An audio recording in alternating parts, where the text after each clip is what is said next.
Hello दोस्तों, नमस्कार। कैसे हैं आप सब लोग। मैं अपने चैनल एग्ज़ाम एक जंग में आपका एक बार फिर से स्वागत करता हूं और आप लोगों को कुछ थोड़ी यूपीएसआई के बारे में इन्फॉर्मेशन देना चाहता हूं। मैं वीडियो पहले भी बना देता, लेकिन मेरे पास इतना टाइम नहीं निकल पाया यार। थोड़ा बिजी होने के कारण मैं वीडियो नहीं बना पाया, इसलिए उसके लिए मैं माफ़ी चाहता हूँ। और जो भी आपने जैसे कि नोटिफिकेशन में देखा ही होगा, बहुत सारे लोगों ने बहुत अच्छी तरह से नोटिफिकेशन पढ़ा होगा, लेकिन ऐसा होता है कि कुछ चीज़ें हमारे समझ में आ जाती हैं, कुछ चीज़ें नहीं आ पाती हैं। तो मैं उन चीज़ों को आपको, जितने भी मेरे भाई लोग हैं, सबको अच्छे से समझाने के लिए थोड़ी जो चीज़ें मुझे समझ में आई हैं वो मैं आपको समझाना चाहता हूँ, जो आपको शायद जानना ज़रूरी है। मेरे मेरे को लगता है कि आपको शायद उसके बारे में जानना ज़रूरी होना चाहिए, है ना। तो उसी के बारे में मैं आपको सब कुछ बताने वाला हूँ। और जैसे ही मैंने अपने पॉइंट दे रखे हैं कि हम बात करेंगे टोटल पोस्ट के बारे में, सब्जेक्ट के किस तरह से आएंगे, एग्ज़ाम डेट क्या होगी, इस प्रॉब्लम्स जैसे कि फाइनल ईयर वाले फॉर्म अप्लाई करेंगे या नहीं करेंगे, कितनी एज मांगी है, कोई छूट मिली है नहीं मिली है, जैसा कि वादा किया था पिछली बार, उसके हिसाब से एग्ज़ाम पैटर्न क्या होगा, और नॉर्मलाइजेशन होगा या नहीं होगा, निगेटिव मार्किंग वगैरह वगैरह के बारे में सब बातें करेंगे हम अभी। और मेन फोकस हमारा रहेगा कि जो हमारा रिजर्वेशन होता है वो उसको किस तरह से, रिजर्वेशन को किस तरह से रखा गया है, ठीक है। तो हम बात करते हैं, जैसे कि हमने बोला था ना अभी पीछे, अभी आपने नोटिफिकेशन में पढ़ा होगा, 36 रिजर्वेशन आपको मिलने वाला है, 36 आरक्षण, है ना। उसके बारे में हम बात करेंगे। तो चलिए हम शुरू कर लेते हैं। तो जो हमारा लगभग सारे सब्जेक्ट हैं, जैसे कि यूपीएसआई के बारे में आपने, जितने भी लोग हैं हमारे भैया, सभी तैयारी कर रहे हैं, बहुत सारे लोग हैं। तो हम चलो आगे चलते हैं थोड़ा सा। तो हम शुरू कर लेते हैं कि टोटल जो पोस्ट है ना हमारी, वो भैया हमारी पोस्ट है 9534, ठीक है। आप सभी को पहले से ही पता है, एक साल पुरानी बात है, एक साल नहीं 2-3 साल पुरानी बात है, कि मतलब एक साल से तो क्लियर हो गया कि 95 से 34 पोस्टें आ रही हैं, ठीक है। इसको हमें 3 भागों में डिवाइड किया गया है, पहला, दूसरा और तीसरा। किस तरह से डिवाइड किया गया है, 927 पोस्टें जो हैं, 9027 पोस्टें जो हैं, ये तो पोस्टें हैं हमारी सब इंस्पेक्टर की, ठीक है, यानी कि एसआई की, सब इंस्पेक्टर की हो गई, जो हमारे सिविल वाले होते हैं, ठीक है। और 484 जो हैं हमारी, ये प्लूटन कमांडर की हैं, ठीक है, जो प्लाटून कमांडर होते हैं उनकी पोस्टें हैं। बाकी की जो 23 पोस्टें हैं, इसमें से वो हमारी जो है फायरमैन वालों हैं, ठीक है सब ऐसा ही, लेकिन सबके अपने अपने डिपार्टमेंट अलग बांटे हुए हैं, ठीक है। इसमें से अब हम नेक्स्ट बात कर लेते हैं। तो हमारा जो 9534 वैकेंसी हैं, इन वैकेंसियों पे हम बात कर लेते हैं। इसमें जो डिवाइड दो जगह करते हैं इसको, एक तो है फीमेल की, एक है मेल की, ठीक है। तो फीमेल में जो है 1805 पोस्टें हैं, इसी में हम 36 आरक्षण को लेकर बात करेंगे। और जो मेल की हैं वो 7222 पोस्टें हैं, ठीक है। तो भैया ये तो हो गई हमारी टोटल पोस्ट है, ठीक है। मैंने आपको ये भी बता दिया कि प्लाटून कमांडर की कितनी है, फायरमैन की कितनी है, सब इंस्पेक्टर की कितनी है। और ओबीसी के बारे में मैं आपको कुछ ज़्यादा आने वाले टाइम में इन्फॉर्मेशन देने वाला हूँ, जो वीडियो लास्ट होने से पहले पहले कितने सब्जेक्ट होंगे, किस तरह से बेसिक आपको तैयारी करनी चाहिए, सब मैं आपको बताने वाला हूँ, ठीक है। तो हम आगे बात कर लेते हैं। इतना इतना होने के बाद में अब हम बात कर लेते हैं सीधा ओबीसी सर्टिफिकेट पे, ईडब्ल्यूएस सर्टिफिकेट पे, एससी सर्टिफिकेट पे, एसटी सर्टिफिकेट पे। ओबीसी ऑब्लिक ईडब्ल्यूएस, ठीक है। इसमें हमारा सेम है सर्टिफिकेट, यानी कि कास्ट वाला चाहिए, ठीक है। कास्ट वाला कब का चाहिए, यानी कि हमारा 1 अप्रैल 2020 से बाद, मान पीछे का ना हो, 19 का ना हो, ठीक है। 1 अप्रैल से पीछे का ना हो, और 30 अप्रैल 2021 से बाद का ना हो, जबकि ये लास्ट डेट होगी ऑनलाइन की, उसके तो बाद का ना हो। और हमारा 1 अप्रैल 2020 के पहले का ना हो, उससे पहले का ना हो। समझ गए हैं आप वैसे, है ना, अच्छे से। तो मतलब कहने का मतलब ये है कि आप अपना जिसका भी सर्टिफिकेट 1 अप्रैल 2020 के बाद में बनवाया है, तो वो तो वैलिड होगा। उससे पहले जो बनवा रखे थे आपने, वो वैलिड नहीं होंगे, ठीक है, अमान्य होंगे वो सर्टिफिकेट। इसीलिए आप अपना जल्दी से जिसने बनवा रखा हो, अच्छी बात है, जिसने ना बनवाया हो वो अपना जाए भाई और बनवा लो, ठीक है। अभी हमारे पास काफ़ी टाइम है, आराम से बन जाएगा, 6-7 दिन या 8 दिन में आराम से बन के आ जाता है। उसके बाद में हम बात कर लेते हैं सर्टिफिकेट EWS यानी कि अदर बैकवर्ड कास्ट, जो 10% हमें जो गवर्नमेंट ने अभी कहा है कि 10% आरक्षण दिया जाएगा, तो उसके लिए EWS वो भी लगेगा, तो उसको आप अप्लाई कर सकते हैं। ठीक है, तो उसके लिए भी आपको बनवाना पड़ेगा। ठीक है, EWS का बनवाना पड़ेगा। OBC वालों को OBC का बनवाना पड़ेगा, SC वालों को SC वाले बनवाना पड़ेगा, ST वालों को ST का बनवाना पड़ेगा। ठीक है, सिंपल है। तो भैया उसके बाद में हम बात करते हैं कि एज क्या होगी इसकी। ठीक है, तो एज की बात कर लेते हैं। एज नॉर्मली जो है, जो जनरल वाला बंदा है और EWS ये भी जनरल वाले ही होते हैं। ठीक है, तो EWS वाले जो हैं इनकी जो एज है, इन्हें एज में रिलैक्सेशन नहीं मिलता है, किसी भी पोस्ट में नहीं मिलता है, आपको पता ही है पहले से। तो इनकी भैया जो हमारी पोस्ट तो है, जो एज होगी 21 से 28 ही रहेगी। ठीक है, अब हम बात कर लेते हैं थोड़ा सा किसकी, अब हम बात कर लेते हैं OBC की। ठीक है, OBC ST और SC वालों की, तो इनकी जो एज होती है, इन्हें 5 वर्ष की प्लस छूट मिलती है एक्स्ट्रा। तो इनकी 21 से +5 जोड़ेंगे तो 33 हो जाएगी। ठीक है, अदरवाइज कोई भी रिलैक्सेशन एज में नहीं दिया गया है।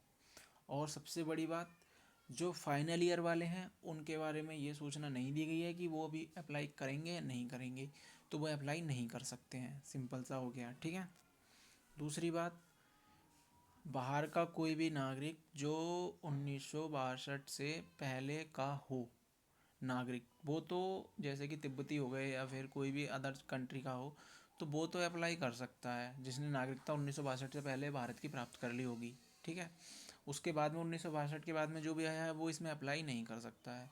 अप्लाई तब कर सकता है जब राष्ट्रपति ने उसको यहाँ की नागरिकता देने का या दे दी हो, या उसने कोर्ट से अपनी नागरिकता ले ली हो। ठीक है, नागरिकता है ना, वो अपना कर लिया हो उसने, अपना जितने भी कागज़ होते हैं पूरे बनवा लिए हों, डॉक्यूमेंट्स वगैरह अपने, तब वो अप्लाई कर सकता है। ठीक है, उसके बाद में ऐसा व्यक्ति इसमें अप्लाई नहीं कर सकता है, पुरुष हो या महिला हो, जिसकी एक महिला जैसे 2 पति हों उसके, तो वो अप्लाई नहीं कर सकती है। पुरुष जिसकी 2 महिलाएं हों और वो दोनों जीवित हो, वो अप्लाई नहीं कर सकता है। ठीक है, आगे चलते हैं भाई, और आगे बात कर लेते हैं हम कि इसकी जो ऑनलाइन स्टार्ट है वो कब से है। ऑनलाइन स्टार्ट होगी हमारी 1 अप्रैल से, यानी कि हमारे पास पूरा मार्च है। ठीक है, 2021 से 30 अप्रैल 2021 तक, 2021 तक। ठीक है, तो अब हम आगे बात करेंगे इसकी जो फीस होगी ना, जैसे कि आपने देख ही लिया होगा, वो 400 रुपये होगी। ठीक है, फीस तो 400 रुपये होगी। एग्ज़ाम डेट की बात कर लेते हैं हम। एग्ज़ाम डेट में क्या है यार, एग्ज़ाम डेट में मुझे नहीं लगता कि एग्ज़ाम इतनी जल्दी होने वाला है, क्योंकि अभी आपको देखो अप्रैल में आपका ऑनलाइन स्टार्ट होगी, लास्ट तक अप्रैल में चलेगी, यानी कि लगभग मई तक तो हमारा ये कंप्लीट होगी ऑनलाइन ही, क्योंकि 2-4 दिन एक्स्ट्रा मिलते ही हैं फीस कटाने के लिए, आपको पता ही है। तो फिर उसके बाद में आप लगा लीजिए जुलाई से पहले आपका एग्ज़ाम नहीं होने वाला है। इसके प्लस तो हो सकता है, माइनस कभी नहीं हो सकता। अपनी तैयारी को इस तरह से लेकर चलो जो जुलाई तक आपकी कंप्लीट हो जाए। हो सकता है जुलाई के फर्स्ट वीक में हो जाए, सेकंड वीक में हो जाए, थर्ड वीक में हो जाए, फोर्थ वीक में हो। ठीक है, तो 31 जुलाई तक भी किसी भी टाइम एग्ज़ाम हो सकता है। ठीक है, मतलब जुलाई का जो मंथ होगा आपका, वो एग्ज़ाम कराने वाला मंथ होगा गवर्नमेंट के द्वारा, अगर कोई मुसीबत ना खड़ी होती है दोबारा से। ठीक है, आगे बात कर लेते हैं हम नॉर्मलाइजेशन की। नॉर्मलाइजेशन आपको 2015 के अनुसार ही मिलने वाला है, जैसा कि उसमें कोर्ट केस में हुआ था, सारी भर्ती नॉर्मलाइजेशन पे अटकी हुई थी, तो वही होगा। ठीक है, नॉर्मलाइजेशन कैसे होगा, लेकिन इस बार क्या है, परिवर्तन है थोड़ा सा। नॉर्मलाइजेशन जो होगा वो आपका टोटल पे होगा, यानी कि पर सब्जेक्ट उनको 30% आपको पासिंग मार्क्स लाने हैं। यानी कि मैं आपको इसके बारे में बाद में बताऊंगा थोड़ा सा, कि आपका टोटल पे नॉर्मलाइजेशन होगा। अब मैं आपको पहले सब्जेक्ट के बारे में जानकारी दे देता हूँ। सब्जेक्ट होंगे हमारा हिंदी होगी, और हमारा रीजनिंग होगी, मैथ हो गया, और जीके हो गया। हमारा जीके में हमारे 3 सब्जेक्ट आते हैं, जीके का एक अलग ही पोर्शन बना देंगे। क्वेश्चन आएंगे 40। एक क्वेश्चन 2.5 नंबर का होगा, यानी कि 2.5 नंबर का एक क्वेश्चन होगा, ठीक है। टोटल इसमें बैठेंगे 100, ठीक है। रीजनिंग का भी 40 का होगा पोर्शन, 100 क्वेश्चन 100 नंबर का होगा। मैथ के भी 40 क्वेश्चन होंगे, 100 नंबर का पेपर होगा मैथ का भी, ठीक है। जीके के भी 40 क्वेश्चन होंगे। जीके को थोड़ा आगे ले लेते हैं हम। अब जीके का क्या हिसाब है, इसमें पॉलिटी आएगी, ठीक है। हमारा आईपीसी आती है, ठीक है। सीआरपीसी आती है, महिला महिला मतलब बहुत सारे आते हैं यार, मोटर वाहन, मतलब अनलिमिटेड है। सीआरपीसी, आईपीसी और मोटर वाहन अधिनियम, दहेज प्रथा, मतलब कितने सारे हैं यार, कहाँ तक गिनवाऊँ मैं आपको। जितने भी मतलब रूल्स होते हैं ना, टोटल सब इसमें आ जाते हैं यार, इतना मान लो। और आपको मतलब मैं सिलेबस में और देख लेना, नोटिफिकेशन में दे रखा है। मोटर वाहन दे रखा है, दहेज प्रणान मतलब महिला संरक्षण अधिनियम, वन्य जीव अभ्यारण्य, सब कुछ दे रखा है ना, अधिनियम, ये सब कुछ दे रखा है। तो इसके जो आते हैं हमारे, और एक आता है हमारा जीके का पूरा सिलेबस, जो जिसमें साइंस होती है, हिस्ट्री होती है, पॉलिटी तो हमारी हो ही जाती है इसमें, और हमारा ज्योग्राफी होती है, इकोनॉमिक्स होती है। यही सब्जेक्ट होते हैं लगभग, ज़्यादा से ज़्यादा। उससे ज़्यादा आपका करंट वगैरह पूछ लेता है, या फिर स्टैटिक जीके में से 2-4 क्वेश्चन उठा लेता है, ठीक है। हिस्ट्री, ज्योग्राफी, यही सब सब्जेक्ट होते हैं। पॉलिटी के हमारे मैं मानता हूँ कि 18 से 20 क्वेश्चन पॉलिटी के आते हैं। 4 से 5 क्वेश्चन हमारे आईपीसी से उठाता है, ठीक है। क्योंकि मैंने काफ़ी छानबीन करने के बाद मैं आपको ये स्कोर बता रहा हूँ। जीएस से टोटल वही 14 से 16 क्वेश्चन आपको देखने को मिल जाते हैं, और ये 14-16 भी उस तरह से मिलते हैं जो पॉलिटी से रिलेटिव हों, या फिर वो सब्जेक्ट से रिलेटिव, जैसे कि ज्योग्राफी और हिस्ट्री का एक एरिया होता है उससे रिलेटिव हों। अब पॉलिटी में अब मैं बताऊं आपको, सही बताऊं तो जीके में वो पोर्शन पूछे जाते हैं, जैसे कि भारत का इतिहास पूछा जाएगा, स्वतंत्रता संग्राम पूछा जाएगा। ज्योग्राफी में वही नदी पहाड़ नाले ये सब पूछा जाएगा, ठीक है। इकोनॉमिक्स में वही जो नॉर्म जो प्रेजेंट टाइम में इकोनॉमिक्स जो पूछी जाएगी वो पूछी जाएगी जो करंट से रिलेटिव होगी, ठीक है। तो मतलब इसके बारे में आपको क्या ही जानकारी दूंगा। उसके बाद में हम बात कर लेते हैं टोटल, जैसे कि हमारा हो गया। तो अब आपको क्या करना पड़ेगा पता है, जैसे कि आपका 100 नंबर का पोर्शन है, तो इसमें से आपको 30% नंबर लाना अनिवार्य है। 30 नंबर लाने ही लाने होंगे। उसके बाद में आपकी जो मेरिट बनेगी, यानी कि पहले तो आपको टोटल मार्क्स करना होगा, गुणा कर दो इसकी 3 चौक 12, 120 नंबर, ठीक है। ये तो हो गया आपका इतना, कि आपको ये 30% नंबर पर सब्जेक्ट में लाने लाने हैं, ये हो गया। एक और इसमें शर्त है कि आपको टोटल का 50% अगर नहीं लाएंगे तो कॉपी चेक आपकी मतलब नहीं होगी। सब्जेक्ट में 30% नहीं है तो आपकी कॉपी चेक नहीं होगी। अगर किसी भी सब्जेक्ट में आपके 30% से कम नंबर आते हैं तो आपकी कॉपी को चेक नहीं किया जाएगा, आपका रिजल्ट शो नहीं होगा। या रिजल्ट शो होगा भी तो आपको फेल डिक्लेयर कर दिया जाएगा कि आप फेल हो गए। 50% का मतलब ये है कि आपको टोटल मार्क्स का 50% लाना अनिवार्य है, यानी कि 400 नंबर का पेपर है तो आपको 200 लाना अनिवार्य है। 200 आपको लाना ही पड़ेगा। 200 नहीं लाएंगे तो आपकी कॉपी चेक नहीं होगी, आपको फेल लिस्ट में डाल दिया जाएगा। 201 होंगे, कॉपी चेक होगी, और आपको पासिंग मार्क्स भी बताए जाएंगे कि आपके 201 हैं, इसलिए आपको पास करार दिया जाता है। लेकिन इसमें ये वैधता नहीं है कि आपके 50% होंगे तब आप पास हो जाएंगे, ये नहीं है। मेरिट तो आपको वैसे ही लगेगी जैसे मेरिट लगती है, जिसके ज़्यादा नंबर होंगे वो उसका सिलेक्शन होगा। लेकिन यहाँ पे कॉपी तब चेक होगी आपकी जब 50%, आपका रिजल्ट तब से होगा जब आपके 50% नंबर उसमें होंगे, ठीक है। तो लाना तो बहुत ज़्यादा स्कोर करना है आपको, क्योंकि आपके बच्चे इतने दिनों से मतलब लॉकडाउन में सब लगे हुए थे सब यूपीएसआई के लिए, तो भाई करना तो पड़ेगा। मैथ के मैंने आपको बता ही दिया, मैथ के कोई ज़्यादा पोर्शन नहीं है, मेंसुरेशन एक हार्ड है, बाकी आपको वही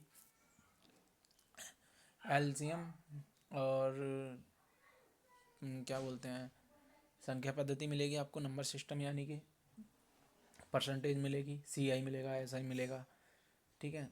और वो time and work, time and boat वगैरह सब यही, और हाइट एंड डिस्टेंस यही सब मिलने वाला है, ठीक है। रीजनिंग के सब्जेक्ट, रीजनिंग के चैप्टर आपको पता ही है, रीजनिंग में से टोटल में से जितना पढ़ा जाए उतना पढ़ो भाई। हिंदी है, हिंदी में वही आपके तत्सम तद्भव, विलोम शब्द, पर्यायवाची शब्द, मुहावरे, लोकोक्तियाँ, रचनाएं, रचनाकार, निबंध, निबंधकार, यही सब पढ़ने होते हैं। और आपके जो है सबसे ज़्यादा अलंकार, संधि, समास और क्या होता है, सब यही है, तत्सम तद्भव, यही सब है यार। और तो इससे ज़्यादा कुछ नहीं पूछा जाएगा। और आप जो है थोड़ा, आपको पता ही है हिंदी किताब में कितने चैप्टर होते हैं। मेरे को लगता है हिंदी में तो सभी कुछ पूछता है यार, हिंदी का तो मतलब जितना पढ़ोगे उतना ही अच्छा है, ठीक है। और मैं आपको क्या बताऊँ, इसमें बस निगेटिव मार्किंग आपकी इसमें होती नहीं है, सबसे मेन पॉइंट ये है। और बाकी भाई नॉर्मलाइजेशन आपको पता ही है 2015 के केस के अनुसार होगा टोटल पे। इस बार ऐसा नहीं होगा कि सब्जेक्ट वाइज नॉर्मलाइजेशन दे दिया था पिछली बार, ऐसा इस बार नहीं होने वाला है, पूरे टोटल पे आपको नॉर्मलाइजेशन मिलेगा।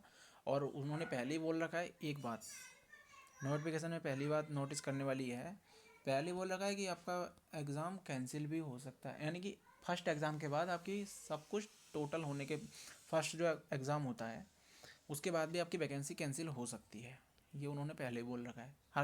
हर वैकेंसी में बोलते हैं नोटिफिकेशन में, लेकिन इस पर विशेष ध्यान दिया जाएगा क्योंकि भाई ये पहले ही पेंडे में पड़ी रहती है इसकी वैकेंसी, ठीक है।